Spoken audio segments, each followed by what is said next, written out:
जय सिया राम। आप सुन रहे हैं कैपिटल रेडियो अयोध्या। मैं हूं भावना राय और मैं हूं वात्सल्य राय। सभी सुनने वालों को जय सिया राम। कैपिटल रेडियो अयोध्या में आप लगातार सुन रहे हैं रामायण की कहानियाँ। रामायण का अर्थ है राम का अयन, यानी भगवान श्री राम की यात्रा।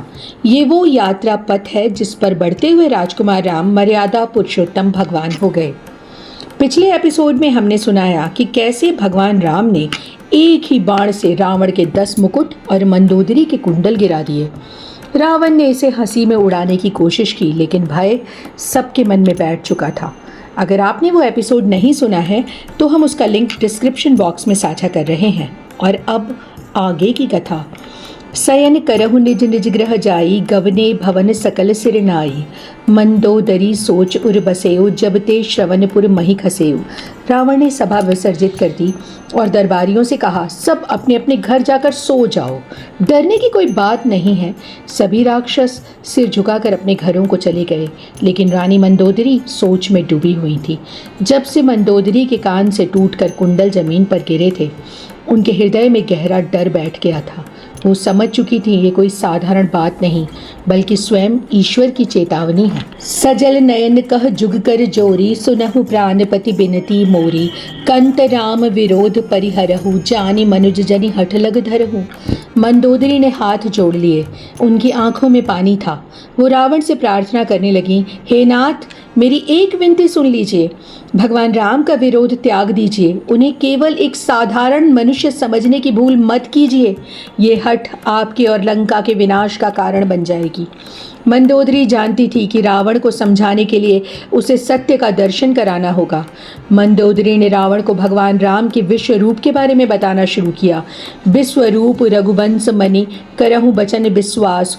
लोक कल्पना वेद कर, अंग अंग प्रतिजास। मंदोदरी बोली, हे स्वामी, मेरे वचन पर विश्वास करें। रघुकुल शिरोमणि भगवान राम साक्षात विश्वरूप हैं। ये सारा ब्रह्मांड उन्हीं का स्वरूप है और वेद उनके अलग अलग अंगों में अलग अलग लोकों का वास बताते हैं।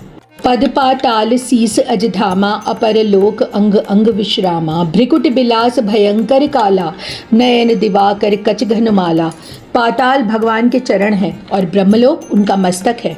बीच के अन्य सभी लोग उनके शरीर के भिन्न भिन्न अंगों पर स्थित हैं। उनकी भ्रिकुटी यानी भौहों का हिलना ही भयंकर काल की वजह बन जाता है। उनकी आंखें साक्षात सूर्य हैं और उनके केश बादलों के समूह। जासु घ्राण अश्विनी कुमारा, निसि अरु दिवस निमेष अपारा। श्रवण दिशा दस वेद बखानी, मरुत श्वास निगम निज बानी। अश्विनी कुमार उनकी नासिका है, उनकी पलकों के झपकने से ही रात और दिन होते हैं। 10 दिशाएं उनके कान हैं और वायु उनकी श्वास। यहाँ तक कि वेदों को उनकी वाणी कहा गया है। हे नाथ, जिसे आप वनवासी समझ रहे हैं, उनके भीतर ही सारा संसार सिमटा हुआ है। अधर लोभ जम दसन कराला, माया हास बाहु दिक्पाला। आनन अनल अम्बुपति जीहा, उत्पत्ति पालन प्रलय समीहा। यमराज उनके दांत हैं, माया उनकी मुस्कान है और 10 दिशाओं के रक्षक उनकी भुजाएं हैं। अग्नि उनका मुख है और वरुण उनकी जिह्वा। इस संसार का जन्म, पालन और विनाश उनकी महज एक चेष्टा है। मंदोदरी ने रावण से कहा, भगवान राम से बैर करना साक्षात मृत्यु को गले लगाना है। रोम रजी अष्टादश भारा, अस्थि शैल सरिता न सजारा। उदर उदधि अधको जातना, जगमय प्रभु का बहु कल्पना। सृष्टि की समस्त वनस्पतियाँ उनके रोम हैं, पर्वत उनकी हड्डियाँ हैं और नदियाँ उनकी नसों का जाल है। समुद्र उनका उदर यानी पेट है। प्रभु स्वयं ही सारा संसार है। अहंकार शिव बुद्धि अज, मन ससि चित्त महान। मनुज बास सचराचर, रूप राम भगवान। शिव जिनका अहंकार है, ब्रह्मा जिनकी बुद्धि है और चंद्रमा जिनका मन, वो साक्षात भगवान ही आज मनुष्य के रूप में अवतार लेकर आए हैं। अस विचार सुन प्राणपति, प्रभु सन बयरु बिहाई। प्रीत करहु रघुबर पद, मम अहिवात न जाई। हे नाथ, ऐसा विचार करके भगवान राम से बैर छोड़ दीजिए। श्री रघुवीर के चरणों से प्रेम कीजिए ताकि मेरा सुहाग सुरक्षित रहे। मंदोदरी का हृदय काँप रहा था, उन्हें भविष्य का अंधकार साफ साफ दिख रहा था। बिहसा नारी बचन सुनि काना, अहो मोह महिमा बलवाना। नारी सुभाऊ सत्य सब कहहीं, अवगुण आठ सदा उर रहहीं। मंदोदरी की बातें सुनकर रावण जोर से हंस पड़ा। उसने कहा, अहो मोह की महिमा कितनी बलवान है। लोग सच ही कहते हैं कि स्त्रियों का स्वभाव कोमल होता है। उनके हृदय में साहस, झूठ, चंचलता, माया, भय, अविवेक, अपवित्रता, निर्दयता जैसे अवगुण बसे होते हैं। रिपुकर रूप सकल तय गावा, अति विशाल भय मोहि सुनावा। सो सब प्रिया सहज बस मोरे, समुझ परा अब प्रसाद तोरे। रावण ने कहा, हे प्रिय मंदोदरी, अपने शत्रु का जो विराट रूप गाकर आपने सुनाया है और मुझे डराने की कोशिश की है, वो सब तो स्वभाव से ही मेरे वश में है। आपकी इस चतुराई को मैं समझ गया। आप तो दरअसल इन बातों के बहाने मेरी ही प्रभुता का बखान कर रही हैं। मैंने इन सब को जीत कर रखा है। तब बत कहीं गूढ़ मृगलोचनी, समुझत सुखद सुनत भय मोचनी।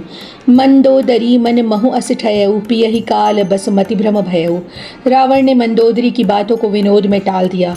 तब मंदोदरी ने समझ लिया कि उनके पति की मति अब काल के वश में होकर भ्रमित हो चुकी है और अब उन्हें कोई नहीं बचा सकता। सुबह हुई तो अभिमान और मंद में अंधा रावण, जो पूरी तरह से निडर बना हुआ था, फिर से अपनी सभा में चला गया। फूलई फरई न बेत, जदपि सुधा बरसहि जलद। मूरख हृदय न चेत, जो गुरु मिलहि बिरंच सम। जैसे बादल चाहे जैसा अमृत जल ही क्यों न बरसा दे, लेकिन बांस का पौधा कभी फलता फूलता नहीं।